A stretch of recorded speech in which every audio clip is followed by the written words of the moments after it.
There, I'm Mia Gradney. We start with a shocking crime on Galveston Island. I'm Ron Trevino. A grandmother was ambushed, pistol whipped, and robbed right outside a grocery store. Galveston police say the calculated attack happened along the seawall. This is a live look along the seawall right now at this hour.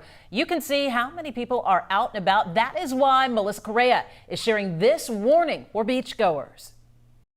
The beach is just across the street from this Kroger. It's one of the few grocery stores on Galveston Island. Monday around 9:45 p.m., police say that grandmother and her 21-year-old grandson had just stocked up when a pair of thieves approached with a sneak attack. Both of the victims were attacked almost simultaneously. The grandson was loading the groceries into the back of the vehicle. His grandmother Had her door open, was sitting into the driver's seat and putting the key in the ignition when she was attacked. Unreal thinking about the everyday activities that we do, such as going to the grocery store and something like this happening.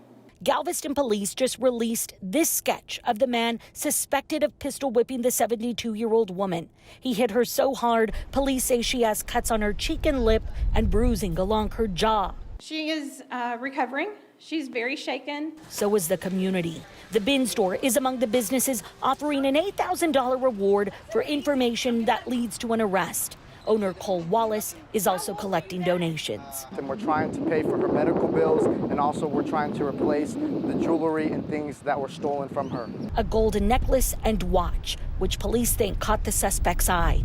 Tonight, a warning for island visitors. Just be aware of your surroundings. Even while relaxing along the beach, because Could have been any of us. ambush, pistol whipped and robbed by a guy bold enough to attack in a grocery store parking lot.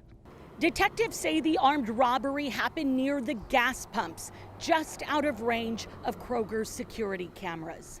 In Galveston, Melissa Correa, KHOU 11 News.